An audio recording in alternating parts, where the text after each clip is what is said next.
Hello everyone. Today we are going to study non-finite verbs. We will find here what is a non-finite verb, how many types of it, and what are their uses. Right. So a non-finite verb is a verb form that does not show tense. In other words, you cannot tell if a sentence is in the past tense, present tense, or future tense by looking at a non-finite verb. It means a non-finite verb does not tell us about any tense. We cannot recognize any tense with the help of a non-finite verb. So therefore, a non-finite verb is never in the main verb in a sentence. So it is not a main verb, right? There are three types of non-finite verbs: gerunds, infinitives, and participles. Once again, let me tell you, a non-finite verb does not clarify any tense in a sentence, right? Instead, a non-finite verb is used maybe as a noun or as an adjective in a sentence. You cannot recognize any kind of tense with the help of a non-finite verb. Got it? So, there are three kinds of non-finite verb as already I have told you. Number one, gerunds like baking, singing. Number two, infinitives like to bake, to sing, and participles. Participles are further divided into two parts. Number one, present participles. Number two, past participles. Right? So here you can see gerund and present participles look like same. Like baking in gerund, this is example, and in present participles, it is also used here. Baking, singing, right? Means first form of the main verb plus ing is called present participles, and it is also called a gerund. But my dear, when they function in a sentence, then we can identify, we can differentiate gerunds and participles, right? Non-finite verbs functions as a noun, adjectives, or adverbs, or combined with a finite verb for verb tense, right? So already I have told you a non-finite verb function as a noun, as an adjective, or as an adverb, right? So here, this is the chart of a non-finite verbs. As we have studied above, non-finite verbs and its types like gerunds, participles, and infinitives. Clear? These are the examples, right? Cooking lamb properly is a skill. Here, cooking used as a subject of a verb. That's why it is a gerund, and moreover it is functioning as a noun. Clear? Number two, add some cooking oil. This is adjective, cooking oil, right? Served the cooked ham. Clear? Helps with tense, I have cooked the ham. So here, as an adverb, heat the oil to cook the prawns. Find a recipe to cook prawns. To cook, again to cook, used here as an adjective. Clear? So here we have gone through the examples. Let us see. In each example, the non-finite verb is shaded and the finite verb, or you can say the main verb, is in bold here in the below chart. Note that you can tell whether the sentence is in the past tense, present tense, or future tense only by looking at the finite verbs. Clear?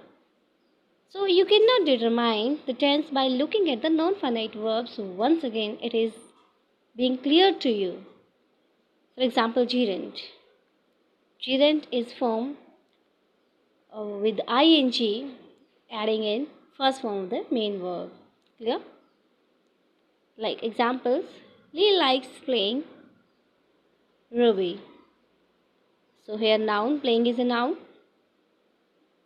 For example, running is a good exercise, swimming is a good exercise, he likes swimming. So these are more examples of gerund.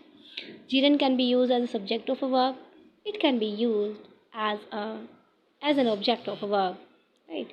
Here infinitives usually preceded by to. It can be bare infinitive also. So infinitives we have two kinds here. Infinitives with to and bare infinitive. For example, he wants to play Ruby. Here nouns. To play is used as a noun. He wants to play a game. You can say here he wants a game to play. To play is here an adjective. He begged to play.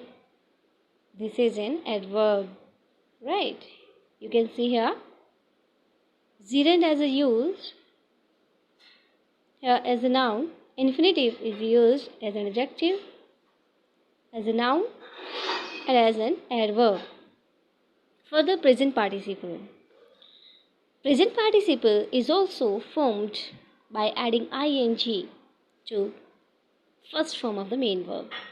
For example, Lee was the playing here. Reserve as an adjective, playing as an adjective. Past participle here usually ended with ed, d, t, en or n. For example, here the set piece played failed as an adjective. Played here we have used ed. Here he has played 2 games. Played again as a here as a verb tense. Right. So these were the examples. Clear? Once again, a gerund. Let us learn these kinds in detail. A gerund is a noun formed from a verb. Right? All gerunds end in ing. Discovery consists of seeing what everybody has seen and thinking what nobody has thought. This is the example. Discovery consists of seeing. Seeing is here is a gerund. What everybody has seen and thinking. It is used as a noun thinking. Again, this is a gerund. Clear? So, gerunds maintain some verb-like properties. They can take objects and be modified by adverbs.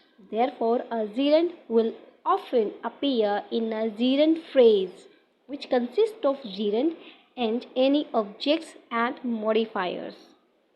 Clear? So here art is making something out of nothing and selling it. So making and selling, here you can see these are used as gerunds.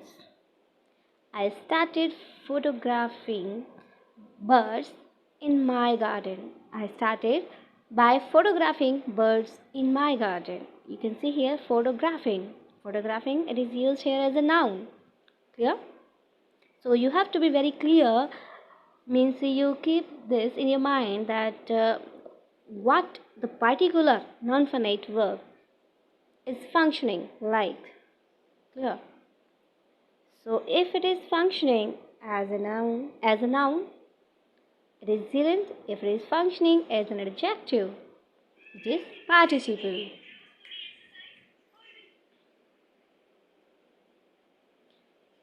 So here, these are the more examples of non-finite verbs. Yeah. Now, next is infinitives. What do you mean by an infinitive? An infinitive is a verb form that can function as a noun, as an adjective, or as an adverb. Clear? For example, to win was everything. To win as a noun, it is used here. To plus first from the main verb. Clear? To win was everything. To win is used here as a subject of a verb. It is functioning as a noun. Clear? Example number 2. It is the competition to win. Again, it is used here as a noun. Here, the infinitive is functioning as an adjective. And compare this with it is the top competition. Yeah, it is the competition to win. It is used here as an adjective. The man paid to win. Here, the infinitive is functioning as an adverb. It is modifying the verb paid. That's why it is an adverb. Compare this with the man paid so he could win.